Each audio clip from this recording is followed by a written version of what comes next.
Boa noite a todos. Que o amor de Jesus esteja no nosso coração hoje e sempre. O livro dos Espíritos, na sua parte terceira, no seu capítulo 8, ele vai tratar das leis morais. Mais especificamente, nesse capítulo 8, ele vai tratar da lei do progresso. Lei moral, hoje, digamos que talvez soasse de forma mais correta como lei humanitária, né? Porque moral, com o passar dos anos de hoje, ganhou uma conotação diferente do que se tinha nessa época. Então, talvez hoje essas leis não sejam leis morais, e sim leis humanitárias, né? Que tratam do homem, do ser humano, e neste caso do progresso do ser humano como um todo. Nós vamos ver na questão 780 a seguinte pergunta: o progresso moral segue sempre o progresso intelectual? E a resposta é sua consequência, todavia não o segue sempre imediatamente. Ou seja, este progresso moral, essa evolução do ser humano enquanto pessoa, ela deveria ser uma consequência direta do progresso intelectual, mas não necessariamente ela vai acontecer ao mesmo tempo. Não necessariamente porque este progresso ele é individual, e no pequeno grupo passa para o grande grupo, e isso leva tempo. Então, muitas vezes, o progresso intelectual vai chegar e o progresso moral não. Porque ao mesmo tempo que eu posso ter a capacidade intelectiva, a capacidade inventiva de compreender certos assuntos, não necessariamente eu vou estar preocupado com a humanidade, com o resto dos meus iguais. Muitas vezes, talvez a pessoa nem se ache igual ao outro, se ache superior ao outro, por ter uma inteligência que ele considera superior. E não é. O que é o progresso? No livro dos Espíritos se trata do progresso com uma ênfase na universalidade. O progresso para todos, que consiga satisfazer e atingir a todos. Mas nós temos várias formas de progresso e conceitos de progresso ao longo da história da humanidade. Se nós precisamos lembrar que o livro dos Espíritos vai surgir em 1857, ou seja, no século XIX, e por consequência vai trazer consigo todos os conceitos, todas as informações deste século XIX também, de uma forma ou de outra. Então ele vai vir com algumas características desse século XIX. O que era o progresso no século XIX para a Europa do século XIX? Era basicamente o colonialismo, a exploração das colônias, e a exploração até tirar o sangue das colônias, né? Tirar o máximo possível, desde 1500, 1490 para cá. Todo lugar descoberto era um local de expropriação, né? De pegar os bens naturais, de vender os bens naturais, de trazer lucro. Isso era o progresso da visão europeia do século XIX. A visão europeia do século XIX vai trazer como progresso, por exemplo, o uso de mão de obra escravizada. Vai trazer como progresso que o conhecimento é detido por poucos, ainda no modelo medieval do clero, da nobreza, né? Não é um conhecimento universalizado. Não é à toa que a doutrina espírita, quando surge na França, ela vai ser mais popular entre os operários, aqueles que foram os atores da primeira revolução industrial. Por quê? Porque ela traz esse universalismo. Ela traz essa novidade de que todos são iguais. Independente de ser patrão, de ser empregado, de ser nobre, de ser do clero, independente de qualquer status, todos são iguais. Então, em função desta característica particular da doutrina espírita, que é o que se entende como progresso na doutrina espírita, ela vai chamar a atenção dessas pessoas, que eram as pessoas que trabalhavam dia e diuturnamente, porque não havia lei trabalhista. Tu trabalhava no tempo que o teu empregador te dissesse para trabalhar, né? Então as pessoas trabalhavam para comer. Não está muito diferente de hoje, mas imagina início, no final do século XIX, como deveria ser. Então vai atrair essa população justamente por isso, por causa desse conceito de humanismo e esse conceito de um progresso que seja extensivo a todos. Nessa época, ciência e magia e superstição estavam ainda muito interligados. Né? Então, por isso que surgem a Academia de Ciências de Paris e rejeita tudo aquilo que não possa ser provado pela ciência, tudo aquilo que a ciência não possa demonstrar imediatamente. Ao mesmo tempo que surge na Europa aquelas teorias que hoje para nós são absurdas, né? De geração espontânea, por exemplo, de girafas de pescoço curto, que evoluíram para girafas de pescoço comprido, né? Que haviam girafas de pescoço curto, e aí as girafinhas de pescoço curto morreram todas, porque as de pescoço comprido não conseguiam comer mais. Não funciona assim. Hoje nós sabemos disso, mas na época a ciência dizia isso também. Né? Então, estava se formando a ciência também. Então, todo e qualquer fenômeno, né, era visto com os olhos do ceticismo. Se não se pudesse comprovar pela ciência, era fraude. Allan Kardec vai se interessar pelas mesas girantes e vai compreender que há um fenômeno inteligente. Porque se há resposta inteligente, quer dizer que por trás dessa resposta há também uma inteligência. Então não é possível que seja uma mera fraude. Não é possível que seja fruto de magia, de magnetismo puro e simplesmente. Os magnetizadores do século XIX eram que são os mágicos hoje. Né? As pessoas que faziam truques, como aquele que alguns anos atrás entortava a colher, Uri Geller. Os mais velhos vão lembrar do Uri Geller, que entortava a colher. Depois ele disse, não, tudo aquilo que eu fazia era truque, não era poder da mente. Né? E aí nós temos que compreender que esse progresso, que a doutrina, que o livro dos Espíritos nos traz, muitas das vezes vai ter este ranço do século XIX. Nós vamos encontrar no livro dos Espíritos, em alguns momentos, por exemplo, teorias de superioridades de raças umas sobre as outras. Teoria de que existem povos selvagens. Por quê? Porque a Europa da época assim compreendia.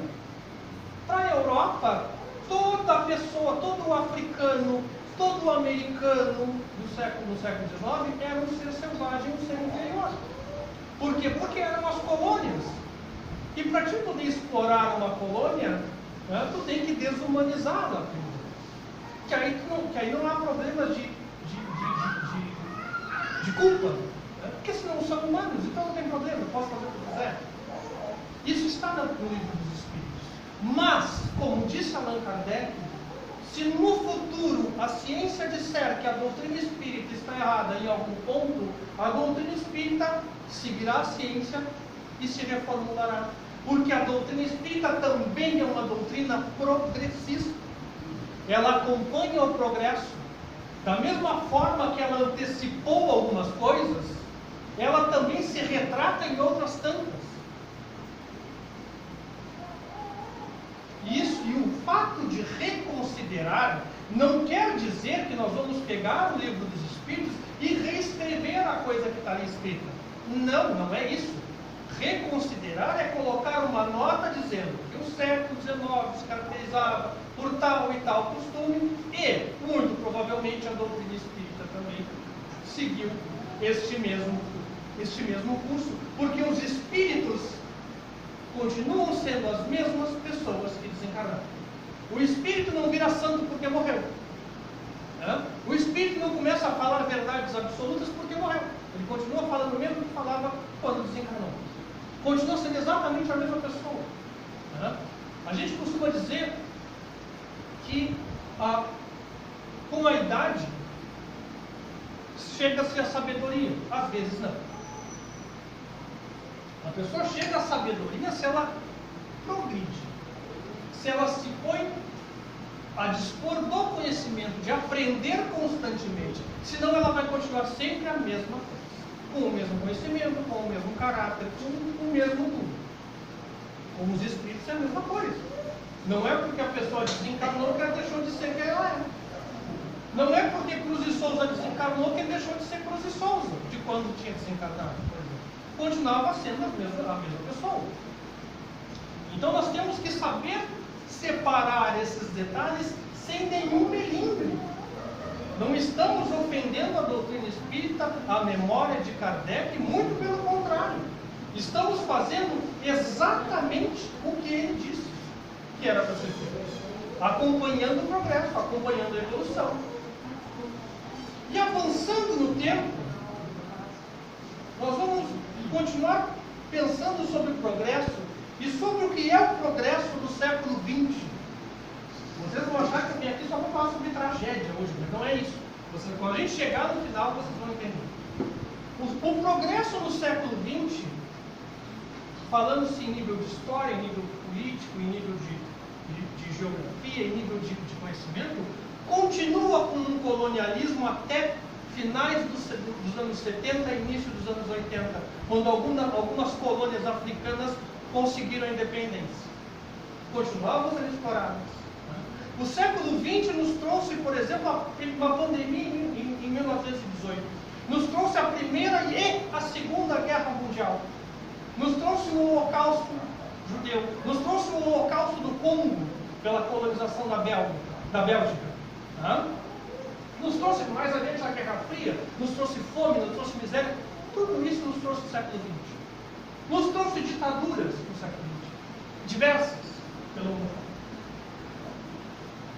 Mas calma, não é só desgraça. O século XX também tem avanços. No século XXI, nós mudamos de colonialismo territorial para colonialismo intelectual. Hoje a gente não tem mais trabalho, por exemplo.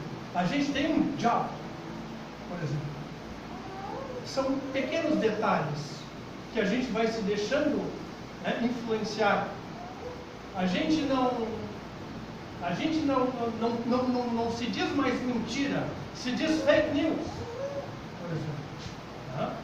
Então é uma forma de colonialismo que começou lá no pós-Segunda Guerra e se retomou hoje. A influência de um único país, nesse caso os Estados Unidos, continua penetrando. E a gente não para e pensa, mas por que eu estou dizendo job agora, ao invés de dizer trabalho? Por que eu estou dizendo home working, em vez de dizer trabalho de casa? É uma forma de colonialismo. Se é prejudicial ou não, isso é um outro detalhe. Às vezes não é, às vezes é um acréscimo à língua. Nós estamos acrescentando palavras na nossa língua, só isso. Nós temos o estado constante de guerras pelo mundo afora. Continuamos tendo guerras. Temos Israel contra a Palestina. Tivemos Iraque, tivemos os Estados Unidos contra o Iraque, a Rússia contra a Ucrânia agora. Então, continuam havendo guerras. Mas nós estamos falando de progresso. E esse progresso acontece muito mais rapidamente nos campos de batalha, porque a gente vê hoje, por exemplo, os usos de drones que nós temos foram usados primeiramente de forma militar, para matar pessoas. Mas temos progresso. Tivemos no século XXI, continuamos tendo holocaustos. Os que a gente não sabe, porque não aparecem na TV e a gente não se interessa em procurar na internet muitas vezes. Continua tendo o holocausto palestino. Tivemos o holocausto, estamos tendo o holocausto dos Yanomamis. E pela África inteira, a Arábia Saudita, que invade esse e aquele outro país, porque tem interesse econômico e mata um monte de gente, e a gente não fica sabendo, continuamos tendo holocausto. Continuamos tendo golpes de Estado em várias partes do mundo.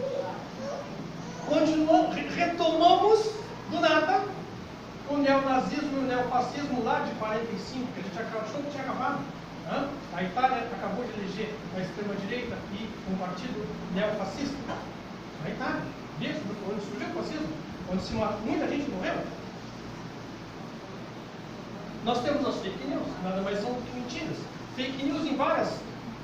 O assunto que vocês imaginarem, vai ter uma fake news sobre ele. E aí surge a pergunta: onde é que está o progresso nessa desgraceira toda que o Jefferson veio nos dizer nessa quarta-feira de noite com esse calorão todo. Houve progresso. Mesmo. Nós sobrevivemos a 2 pandemias, a de 18 e a atual. Morreram milhares, milhões de pessoas pelo mundo afora, mas sobrevivemos, graças à ciência. Então, é um progresso. A ciência de hoje não é a ciência de 18. Em 18, não se tinha penicilina. Tá certo, tinha gente que usava máscara na boca, em 18, e agora também, né, com o nariz de fora. Mas em 18 não se sabia, agora não se queria saber, é diferente. Avançamos em termos científicos. As vacinas surgiram em tempo recorde, né, em relação ao que aconteceu na pandemia de 18 de gripe espanhola. Tivemos um presidente que morreu de gripe espanhola, inclusive.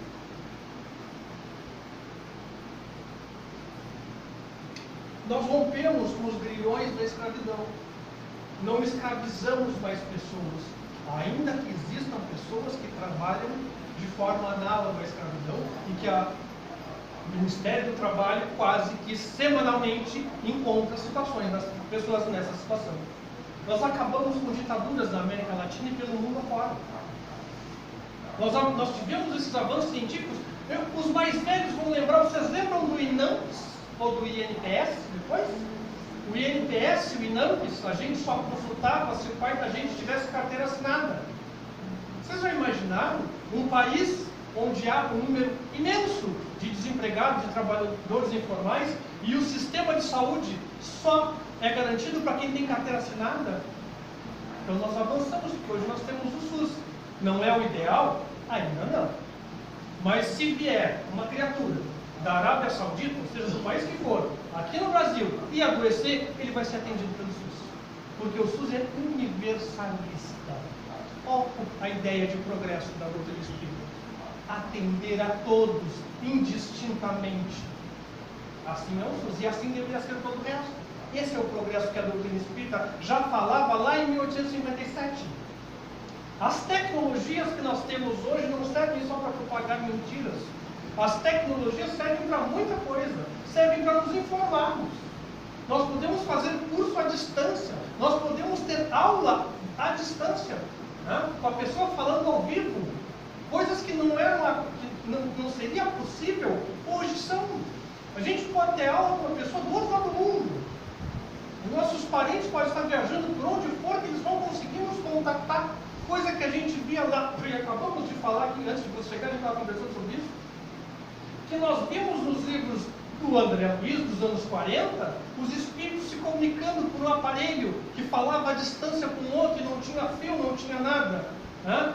Ou seja, evoluímos, progredimos nesse sentido. Nós já compreendemos que não há ser superior e ser inferior. Que não há raça superior e raça inferior, embora alguns ainda insistam com essa estupidez. Mas a grande maioria de nós já sabe que não existe superioridade. Existe o processo evolutivo. Estamos todos num processo evolutivo, cada um de nós no seu ritmo. Cada um de nós no seu tempo. Nós compreendemos também que a doutrina espírita hoje nos faz separar o joio do trigo. Nós conseguimos compreender que existem coisas que são incompatíveis com a doutrina espírita. Não há como negar a ciência se a doutrina espírita também tem um cunho científico. Então, se você nega a ciência, então você não pode ser espírita. Não dá. É incompatível. Uma coisa ou outra. Não há como a pessoa espalhar uma mentira sabendo que é mentira e querer ser espírita. Porque a doutrina espírita não combina com mentira. A doutrina espírita é a verdade pura e simples.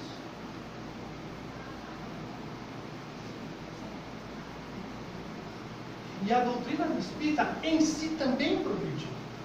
Eu fiquei sabendo algumas semanas atrás de uma pesquisa em que boa parte dos jovens se declara sem religião, mas espiritualizados. O que quer dizer isso? Que as pessoas estão começando a entender que elas não dependem de templo, não dependem de líder nenhum, não dependem de livro, porque a espiritualidade está dentro de cada um de nós. E foi o que disse a doutrina espírita, quando ela vem nos trazer esse Deus que está em tudo e em todos. E como disse o padre Júlio Lancelotti, Deus está no meio de nós. Isso tem uma oração na Igreja Católica que diz isso, que, né, a homilia, onde está Deus? Ele está no meio de nós. Não está nem acima, nem abaixo, nem do lado. Ele sempre está e sempre esteve conosco. Ou seja, tudo evolui. O progresso é constante, independente da nossa boa ou má vontade. Onde a gente acha, né, que não há progresso, há progresso, nem que seja o mínimo. Né? Nós vemos, eu não lembro qual é a flor que nasce no meio do lodo, eu ia botar isso anotar, mas eu não lembro. Eu não lembrei qual era e não fui procurar também. Então, mesmo na situação mais drástica, mais trágica, vai haver progresso. Quantos de nós não choraram na semana passada vendo aquelas cenas, né, dos povos Yanomamis? Muito lindas.